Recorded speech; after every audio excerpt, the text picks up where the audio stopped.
Well, good morning or good afternoon, wherever you're joining us from. Thanks so much for attending today to this MSGERC Grand Rounds webinar series.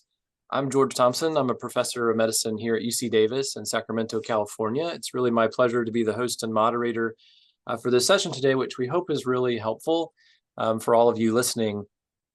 And the purpose of today really is to help answer questions as they come up and to get everyone equipped to how to think about fungus when appropriate in the setting of community-acquired pneumonia.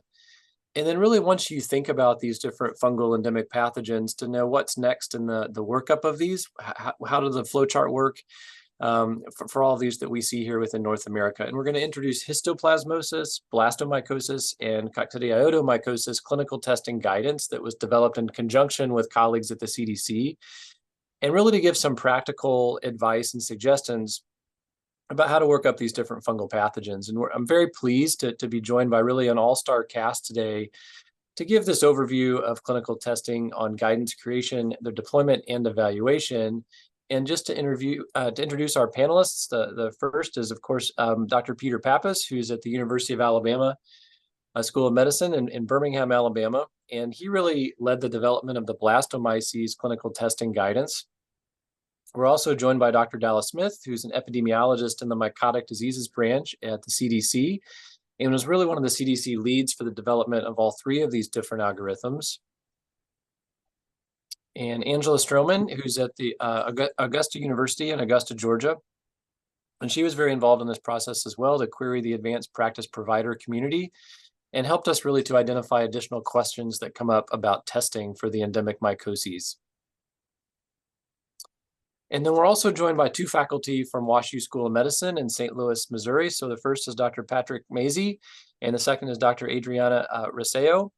Very glad to have both of them here, and they were really essential in the implementation of clinical testing guidance for histoplasmosis at WashU, and really can share their insight and what that was like to institute these different pathways in sort of a clinical setting there at WashU. So really excited about the group. We have a very strong group of panelists today to talk through the different algorithms. And we go to the next slide, please. And then this is an educational initiative funded by the CDC and with UAB, of course, as well. And on to the next slide. And then this is the first of the slides. And again, Dallas Smith at the CDC is going to walk us through these a bit. So Dallas. Perfect. Thank you so much, GR. So before I talk about these three different algorithms, I just want to give kind of an overview of how they were developed. And so they were developed by a pretty extensive literature review to just find out some of the test performances of all these diagnostic tests for histoplasmosis, blastomycosis, and coccidioidomycosis. And so based on those diagnostic performance measures, we developed initial algorithms at the CDC. But then we realized there's a lot of limitations to what's been published and just a lot of limitations to the tests themselves. And so then we partnered with MSG, the Mycoses Study Group, and worked with all these wonderful and experts on this call to really kind of develop these algorithms to make them, one, feasible, and to acknowledge some of the limitations, and really develop some tools that are useful for providers who don't see these diseases a lot. So primary care providers, urgent care providers, emergency room providers, and even ID physicians or other providers that may not be in highly endemic areas. And so transitioning to the actual algorithms, we have an algorithm for each of the three diseases. And the top portion of each algorithm kind of talks about who should be tested for these diseases. And the second half, or the bottom portion, kind of talks through the actual algorithm of which diagnostic test should be used at what point of time. And so starting with the blastomycosis algorithm, I just want to orient you to the map on the top portion of the screen. And this really looks at where we think the fungi that causes blastomycosis lives. And these are not perfect maps. We're still learning. But these are areas that we think are endemic to blastomyces. And so if a patient has lived, worked, or traveled to this area, and meet one of the two criteria in the bottom or the following two bubbles. So the first bubble is having CAP or community-acquired pneumonia of unknown etiology who has not responded to one course of empiric antibiotics. So if the patient meets this travel or resident criteria and has this unknown community-acquired pneumonia, we would recommend testing for blastomycosis.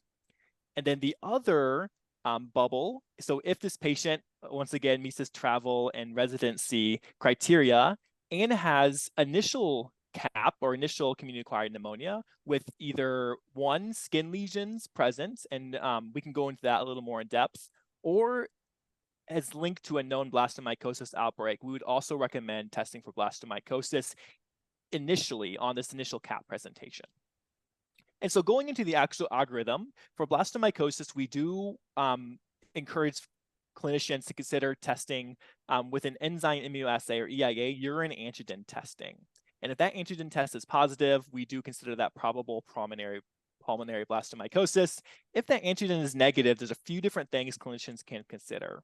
The first one is consider alternative diagnosis. But if there is a high degree of suspicion that remains, there could be additional testing. And we can go in a little more in depth about some of the additional testing. That could be culture, and it could be some variety of other tests, which aren't as great as this urine antigen test, but they still might play a role. And of course, if that additional testing is negative, alternative diagnosis can be considered. But anytime throughout this process, clinicians could consider consulting with an infectious disease or a pulmonologist anytime during evaluation of a patient. Next slide, please. And so this is the histoplasmosis algorithm. As you can see, the maps remain very similar on the top. And just like I mentioned with blastomycosis, these are not perfect maps. And so just like blastomycosis, and as you see with just coccidioidomycosis, any patient that has lived or traveled to these areas and has CAP that has failed at least one round of empiric antibiotics and has no known etiology, we should be testing for the diseases quickly and not waiting for 3, 4, 5 rounds of failed therapy. For histoplasmosis, if this patient has met these criteria, this travel, this residency criteria, there are a few situations where we would recommend initial testing for histoplasmosis on CAP. The first one is notable exposure to bird or bat droppings, or potentially demolition or remodeling exposure. However, many patients don't recall these exposures, so that should not rule out testing for histoplasmosis. The second one is some clinical criteria like a chest x-ray showing new nodules. And the third one is a link to a known histoplasmosis outbreak. And for histoplasmosis, we do recommend initial testing with an EIA, urine antigen, and immunodiffusion or complement fixation with serum antibody testing. And if this antigen or antibody is positive, we do consider that probable acute pulmonary histoplasmosis.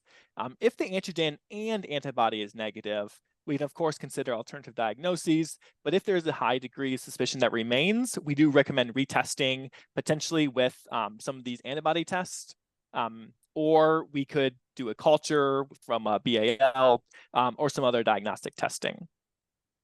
Just like blastomycosis, at any point in this process, we can consider consulting an infectious disease physician or a pulmonologist. Next slide, please. And then finally, we'll move on to the last algorithm for our coccidioidomycosis. And just like blastomycosis and histoplasmosis, these maps are not perfect. We do believe the range of the fungi that causes coccidioidomycosis is expanding, but these are the best maps that we have currently. And just like blastomycosis and histoplasmosis, any patient that has these travel or residency criteria based on these maps and has an unknown etiology of CAP that's not responding to one course of empiric antibiotics, we do recommend testing for coccidioidomycosis. We also recommend testing for coccidioidomycosis on initial presentation of CAP in the setting of erythema nodosum with pulmonary symptoms. If patients have lived in a highly endemic area or have traveled to a highly endemic area in the desert regions of Arizona or the San Joaquin Valley of California, or has a known link to a coccidioidomycosis outbreak. And for the algorithm, for coccidioidomycosis, which is a little more in depth or a little more complicated than I would say for blasto and histo. We do recommend testing using serologic tests by EIA with immunodiffusion and complement fixation. And so if you have an IgM or an IgG positive, we do consider that pulmonary coccidioidomycosis. But if IgM and IgG are both negative, we do recommend considering a alternative diagnosis. But if a high degree of suspicion remains, or a progression of illness, or if when the initial test was done, it was a recent symptom onset and it's been several months or a couple of weeks down the road, we do recommend repeat serology about 2 to 6 weeks later. And if that is positive, we do consider that pulmonary coccidioidomycosis. And that was the quick overview of the algorithms. And I'm looking forward to this Q&A session and hearing from the experts on this call. Thanks so much, Dallas. That was fantastic. I think that these algorithms are fantastic, and they really show us what to do when we consider the diagnosis, but we have to think about it right to order a test. And so, Pete, so one of the first questions really is when do you think about these different infections in the care of patients? Yeah, I think that, I guess it goes without saying that one of the reasons we're going through this exercise is because they're so often overlooked. And so I think the first rule is to be thinking this. I know we talk about think fungus all the time, and certainly we need to be thinking conventional types of pneumonia, bacterial especially, as causes. But I think when you're taking the history, if there's anything that is a bit atypical, length of symptoms, chronic sort of onset rather than maybe acute onset. But certainly length of symptoms, I think, is something that kind of should raise your suspicion. An individual who may not look as acutely ill as you might expect in an individual with, say, acute pneumococcal pneumonia. I mean, there are little clues like that that go beyond where have you traveled lately, but that's part of it too. And so in anyone who presents with pneumonia, an acute pneumonia, or newly diagnosed pneumonia, I think understanding where they've been recently is really important. And if you get something that's really kind of compelling or is really strikes a chord. We went hiking over the weekend, and we stayed under, or we visited a cave, or we were in a large limestone overhang, something like that. Other people in our group became ill as well. Mm-hmm. I think those types of things at the onset would make you more suspicious of a community-acquired fungal infection, one of the endemics specifically. That's probably where I would start. I mean, you can get into imaging and so forth, but I think imaging is something that we would talk about later. But I think, at the outset, I would probably be thinking those, because I think that in truth, these are tough to distinguish one from another just on clinical grounds alone. But those would be the types of clues that I'd be looking for. Yeah, that's perfect. I completely agree. The only other group I might add is those who really haven't improved, and if you're thinking about giving them a second course of antibiotics, maybe consider testing them to make sure you have the correct diagnosis. We sure see that with cocci a lot, is patients have had 2 or even 3 courses of antibiotics before it's been considered. And Dallas, I think you all have some data that histo may be more common as in CAP patients than previously thought also. Yes, and maybe more widespread too. I know I pulled up that histo map that we currently have with the algorithms, but I know GR, and we've talked about this before, that we probably think it's probably across the United States. And so I really think histo and all these other dimorphic fungal diseases should be on clinicians' minds initially. Even if they don't test initially, I think it should be in the back of their minds. And if, like you said, GR, failing 1 round of antibiotics, I think go ahead and test. I think it's going to save patients' lives, or at least severe illness. Yeah, definitely. And we're seeing more and more of these with the increasing immunosuppressed population too. And those patients can really get quite sick, quickly without thinking about these different endemic pathogens. So Angela, the next kind of set of questions are more, I think you're sort of in charge of these, I guess. Yep, that's it. So Dr. Smith, I noticed that there on the algorithms, there's a lot of really helpful information about testing. Can you walk us through a little bit more about which tests are the most reliable and cost effective? Yeah, so because we wanted to make sure that we wanted to give as much information as we could to providers who are very busy, and each of the algorithms, we created tables that has sensitivity and specificity for all the available tests for Cocci, Histo, and Blasto. And they do range in terms of their diagnostic performance. And so I do recommend anybody who's interested, check out those tables. And that's kind of how we formed a lot of the algorithms. But I wanted to go to your second part of the question about cost effectiveness.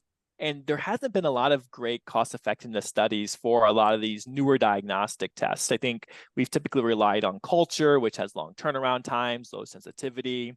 And so we're learning more about these diagnostic tests. But instead of doing formal cost effectiveness studies, that's where our experts came in who use these tests daily. They know the limitations. They kind of know when these would be good in certain populations of people. And so that was included in the algorithm. We just didn't go off based off of published data. We went off of real world experience, which of course it would be great to have like really in-depth cost effectiveness studies. But based on what we had, we went with our experts, many of which are on this call and many others who maybe not be able to join us today. And those experts include ID physicians, but also primary care providers as well. Thank you so much. Are there any tests that you would recommend avoiding? Yeah, and I'll see what GR and Pete think about this, but I really think, for example, for Blasto, for example, the antibody test is not a great test in most situations.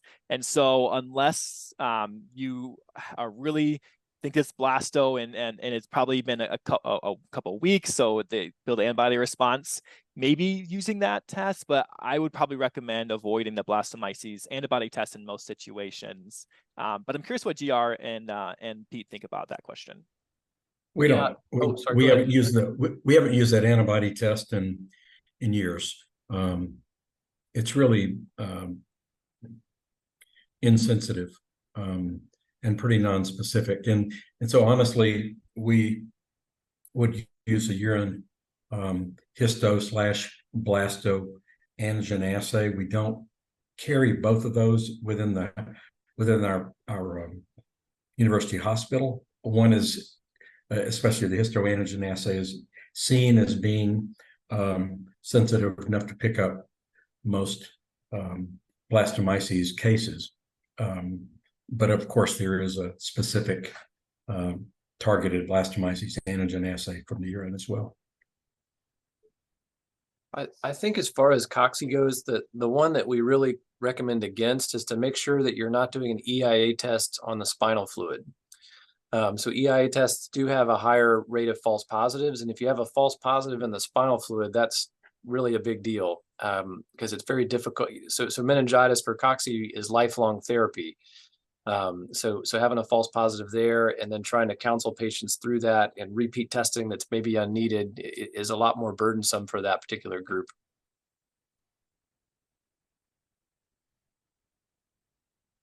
And Angela, I'm wondering if I could have Pete talk a little more about that cross-reactivity with Blasto and Histo and kind of how he uses that test because there's so much cross-reactivity if it's positive.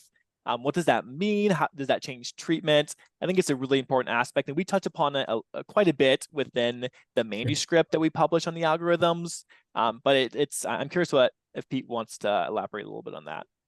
Yeah, it's a little frustrating because a positive histoantigen assay, or for that matter, a blasto antigen assay, they cross-react significantly enough that you can't really distinguish one infection from the other. And so at the end of the day, you have a positive test in hand, and unless you have the organism that you can see on a cytologic specimen or a histologic preparation that is consistent with histo or consistent with blasto, you're left then with, of course, starting with the epidemiologic type of exposure.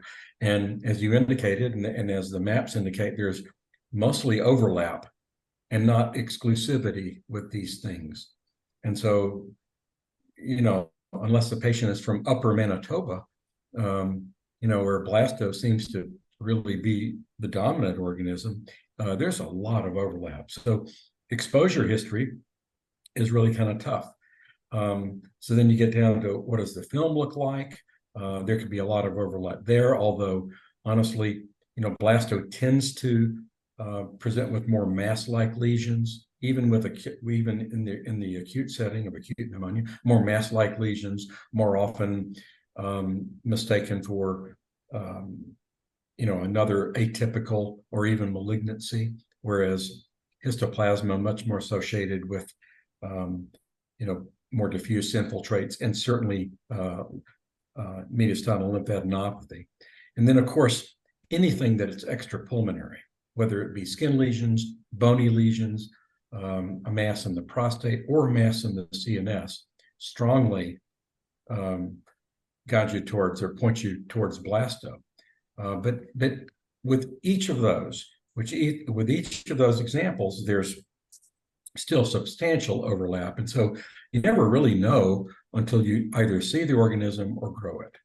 And so in most cases, it's presumed histo or presumed blasto based on everything that you can gather, but it's not really proven until you can see or grow the organism. And unfortunately, the organisms are distinctive enough in their appearance that usually you can make that call. One of the other problems is a lot of these tests are not available in-house. There's send-out tests, they go to reference laboratories, and that may really delay the turnaround time. And so the approach to the care of these patients has to go on in the meantime. And so Adriana and Patrick, if you wouldn't mind maybe commenting on your all's approach for histoplasma while waiting on tests.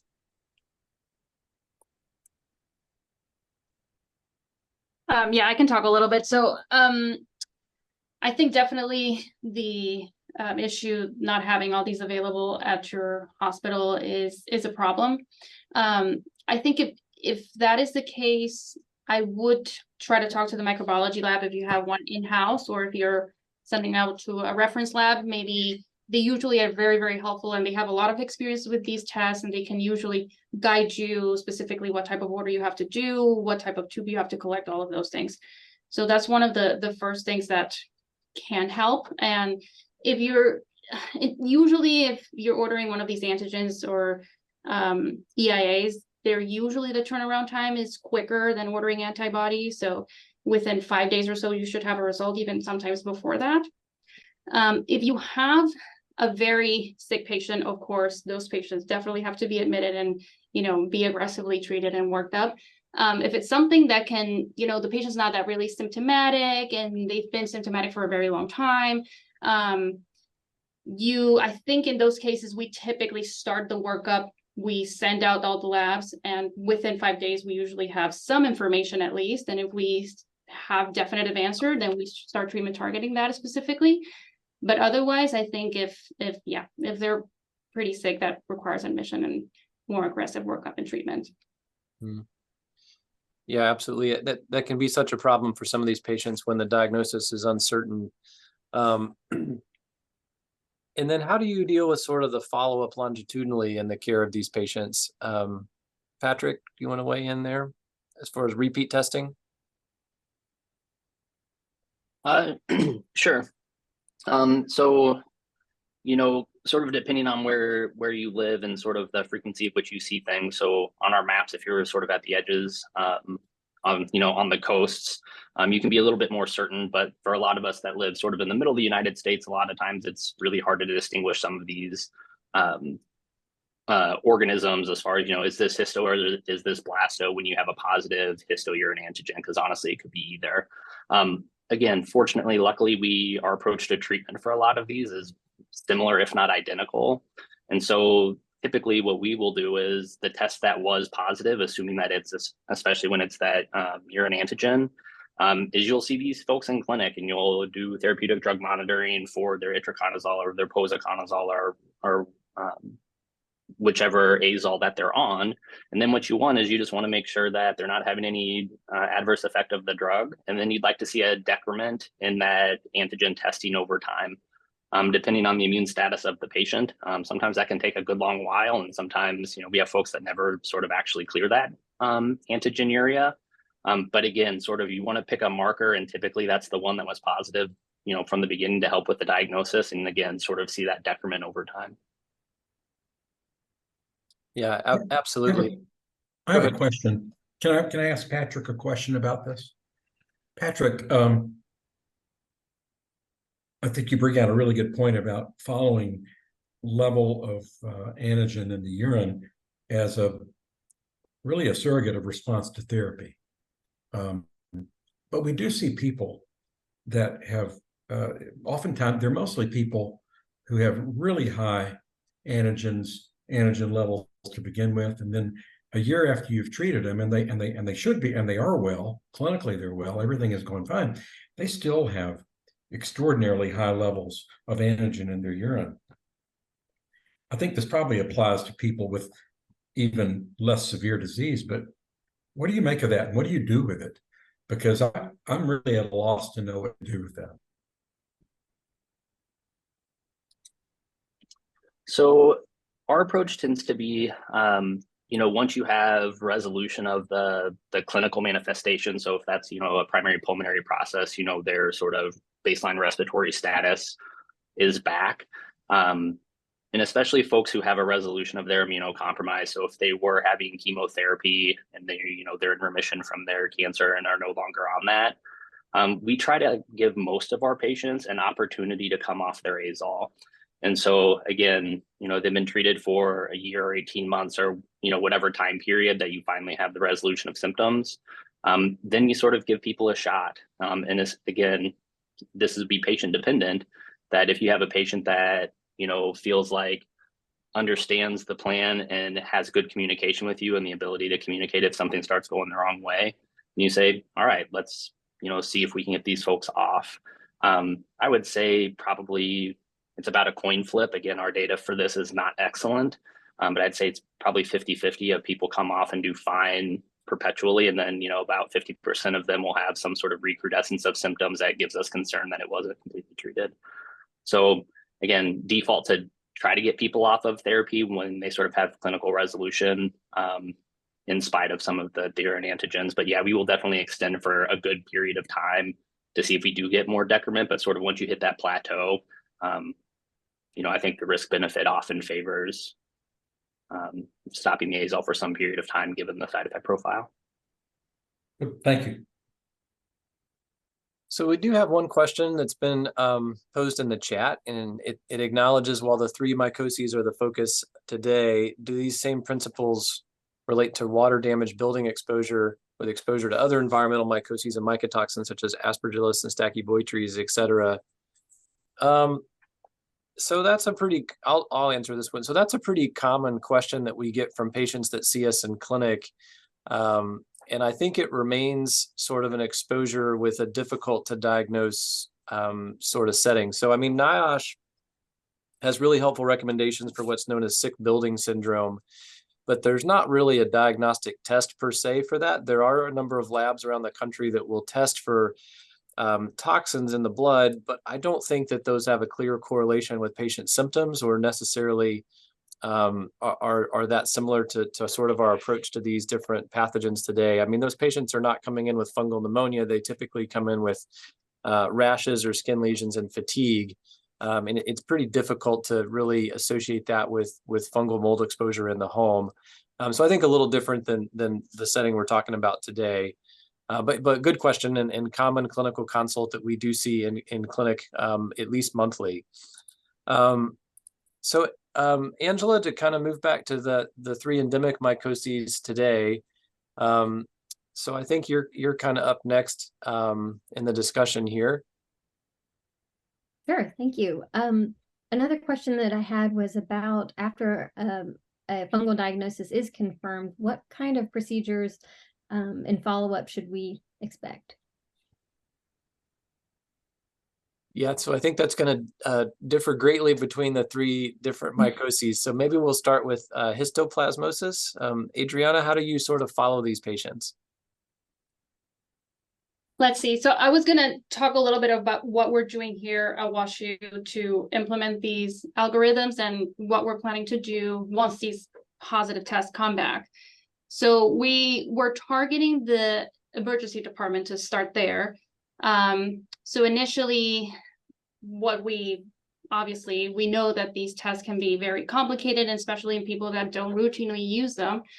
So that was the first problem we identified. And then once we knew that, we knew we had to kind of facilitate that, especially for the ED providers who, they're very busy in their shift and they have to do something that's easily accessible and they know what to do in those cases. So we created a kind of like a quick list order set.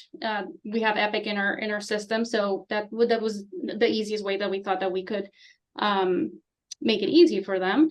Once that was ready, we were planning to do like an educational session for these providers, so everything that we're doing here, so make them more aware of these fungal pneumonias and then endemic mycoses, and make them think about these diagnoses so they order the testing in these situations. So once they have this testing done and the positive testing comes back, what we're planning to do is create like a standardized pathway between the ER and our clinic, and have a referral system so we can directly see them in our clinic, and then further evaluate and see if they need treatment, they need further testing, or whatever needs to be done in that case.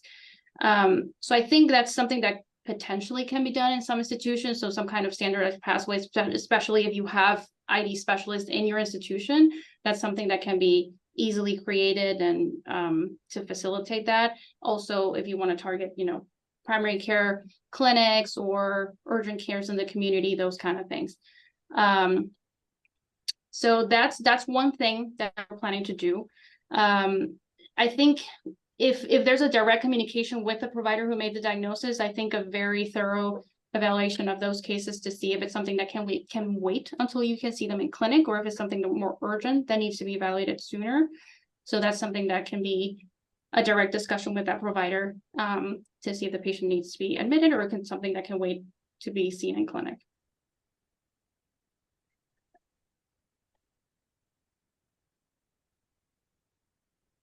To move on to blastomyces, Pete, what's sort of your approach to following these patients longitudinally after diagnosis? Well, if it's acute disease, it's still unclear whether those patients, I guess I would say if it's acute pneumonia, those individuals probably don't require months and months of therapy, but rather weeks of therapy. And so, then honestly, because we don't look at these patients aggressively with antigen testing, those that we tend to see are those with more chronic manifestation of the disease, chronic pneumonia, unresponsive to a course or two of antimicrobial therapy. And in those patients, they have pretty much at that point, you could say, bought themselves about 6 months of therapy at a minimum. We tend not to follow antigens so much in our blasto patients. And we rather simply follow them clinically and with radiographs. If they have skin lesions, boy, it's really nice to be able to follow those. But let's face it, skin concentrations of some of these azoles are really high, and the skin lesions seem to disappear long before the pulmonary infiltrates disappear. But you prepare the patient for kind of a semi-long haul, 6 months at a minimum. And when their symptoms have resolved, and their clinical findings have resolved, and their imaging has either resolved or become really quite stable, it's probably time to start thinking about stopping. I would say on average, these patients get treated, uncomplicated patients without extra pulmonary manifestations get treated about 6 to 8 months before stopping therapy. And I should say specifically, we use, preferably we use itraconazole, but I think more and more we're getting into posaconazole simply because of ease of dosing. We're not as concerned about the levels, and it's absolutely effective. Mm-hmm. And I think our approach to coccidioides infection is very similar. If they've got acute infection, I think same. We've never really proven that treating those patients benefits them. We don't even know if it speeds up resolution of the disease for cocci. We're sort of in two different camps. I'm sort of in the camp that if they have symptoms, I'm going to try to get them better with treatment. And they get 3 to 6 months of therapy for uncomplicated pulmonary disease. And then we see them frequently to make sure that they don't have new joint pain or new skin lesions or something suggesting meningitis. So I think our approach for coccidioides is really quite similar. So Dallas, one of the issues that got a lot of press in the lay press this year was an outbreak of blastomyces. And we do hear about these outbreaks with endemic mycoses from time to time. There's been some well-described ones with histoplasmosis and certainly Central America, but also in the Caribbean. We see them with coccidioides and groups coming back from mission trips in Mexico, et cetera. So what's kind of your approach for and workup for these different endemics with outbreaks?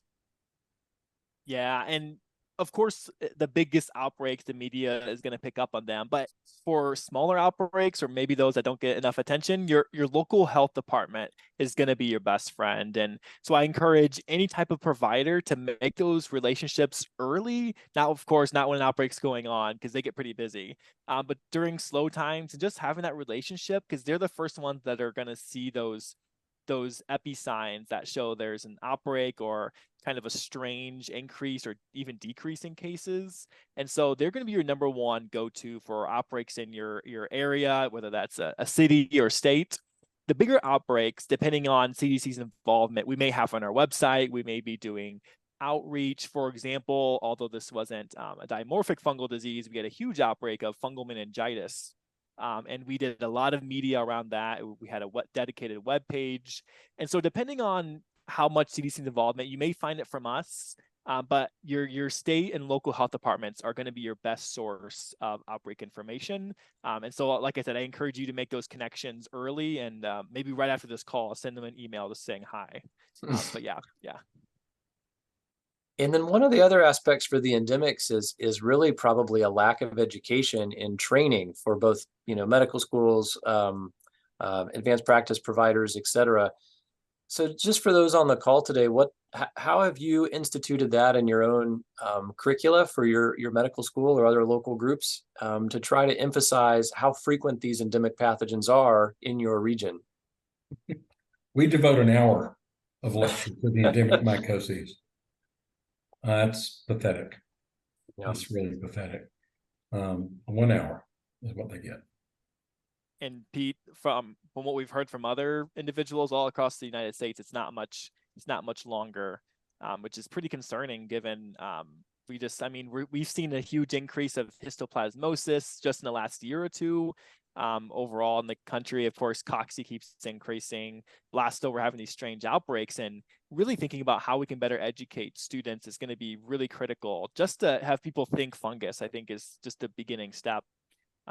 And so we've heard a lot of that, Pete. I'm curious what it's infuriating because we see blasto and histo almost in equal numbers here. We see lots of it, and every year we see imported cases of cocci that are recently diagnosed or non-diagnosed. Texas is not very far away, and much of Texas is endemic. Northern Mexico, et cetera. So it's really not enough time is devoted to this. But you're always competing for time for the other priorities of the day. Mm-hmm. Absolutely. We do have a couple questions in the chat. One is from Rob Purdy about histoplasma and blasto. And the question is, do you observe off antifungals looking for relapse? And if so, for how long? So maybe Patrick or Adriana, do you want to weigh in on that for histoplasma? Sure. For sort of the uncomplicated, primary pulmonary histo, again, not all of that even, requires treatment. But those that are getting treatment, definitely sort of to the end of their symptomatology. And then a lot of those we actually won't follow up. It'll be call us if you need us. But sort of the invasive disease that, you're treating for 12 months, 18 months, those folks, typically once you complete therapy and we make the decision that we're going to, discontinue your azole, typically we will, and again, a little context dependent, usually 3 months for a couple visits, then go to 6 months and then a year. So like 18 months to a year or to 2 years typically. And again, that invasive disease long-term treatment typically are, organ transplants and people who have lots of other complicating factors. And so again, a little bit patient dependent, but yeah, it can be pretty extensive afterwards for us. And then one of the things that we really emphasize for our patients with Cocci, and I know it's an issue for histoplasma, is we really ensure that they have sort of final chest x-rays at the end to make sure they haven't developed a residual pulmonary nodule. And then we give the patients their films with the report and tell them if someone wants to cut this out in the future, have them call us first, because we don't want them to have a CAT scan years later and someone to think they have lung cancer that's a resolved endemic fungus, right, that's caused a pulmonary nodule. And that's a big issue for histoplasma. I know Vanderbilt has a big experience with that. We certainly see that with Cocci. I'm not as familiar with that with blastomyces. Pete, if you have any comments about sort of the long-term follow-up and complications like that? Well, I think we do a similar thing. You do want to find out what their new baseline is, and especially if they have scar or residual infiltrate or a nodule. I think the idea of providing a patient with a copy of their own image is really thoughtful. It's forward-thinking, and because people are so mobile, and it can be really quite impossible to get images from other institutions, to simply have the patient have that and be able to show it to a clinician, I think is a wonderful idea, and really preempts a lot of aggressive, unnecessary workups when you're looking at a nodule that's been there for 5 or 10 years. No needle biopsy needed, no resection needed, no bronchoscopy needed. To shift gears just a little bit to treatment, we have a question from Flavio about the experience of the group with suba-itraconazole in the treatment of the endemic pathogens. And I think that the centers that are represented on this call all participated in the MSG15 study. And then Pete, just as the senior investigator on that study, I'll probably just ask you to comment on that for suba-itraconazole. I think our experience with it, and our experience with it has really been limited to that trial, and we enrolled a whole number of patients with it. But I think our experience was that suba was well tolerated, etc. I think the biggest deal with suba was that you could expect or predict therapeutic levels a little more comfortably with the suba agent, with the suba formulation of itraconazole. It didn't seem to have a major influence on the outcomes at all. And I think it was just really a matter of being confident that you're likely getting therapeutic levels. I think that was one of the chief observations, was that we tended to see just more consistent, in the therapeutic range types of levels with the suba formulation of itraconazole, but clinically not a lot of difference in terms of outcomes, for sure. So also just to kind of change a little bit, I think we're all familiar with just the difficulties with infectious disease provider availability. Most of the clinics are very full, and we know that over half the hospitals in the country don't have infectious disease specialists there. And one of the questions we were asked is really, what does the group want to relay to those areas that don't have specialty care available? How can those different physicians or providers taking care of those patients get in touch with someone, and when should they really seek out expert opinion?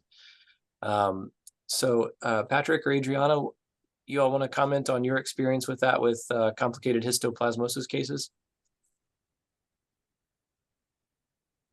Yeah, so we have a very large catchment area here in St. Louis. We have a lot of referrals from rural communities and very isolated areas.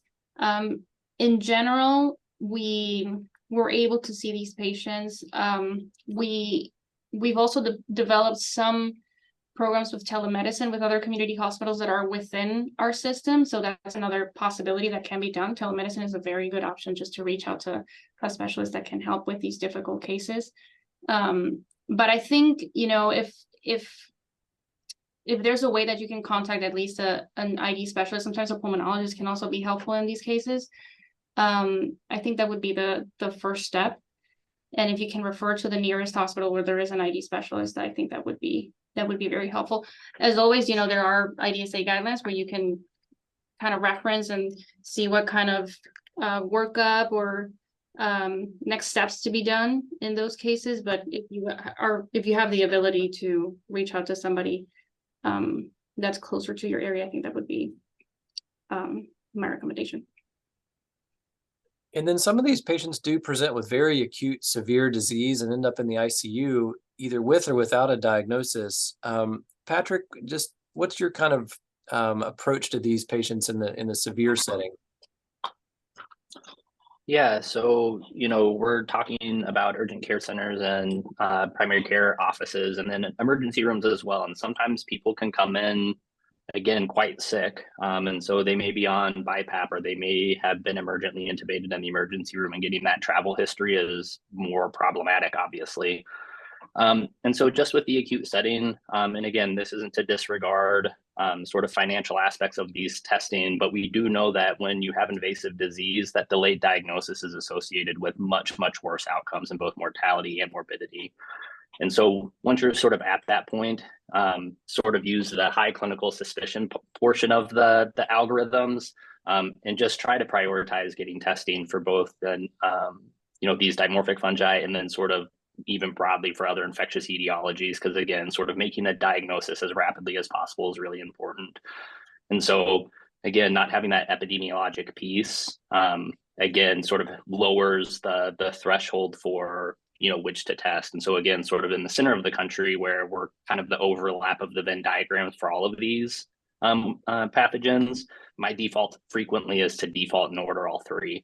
You know, if I was, you know, where, you know, out in California with GR, you know, probably would just prioritize Cocci and maybe histo, and again, sort of histo and blasto for Pete's area as well. So you can sort of take that larger epidemiologic context, but again, sort of the money's sort of already spent with the ICU admission and that sort of thing. And so again, getting that rapid diagnosis may save someone's life. So I have a very low threshold. Yeah, absolutely. And then Dallas, from a sort of a national perspective, any kind of closing or last thoughts?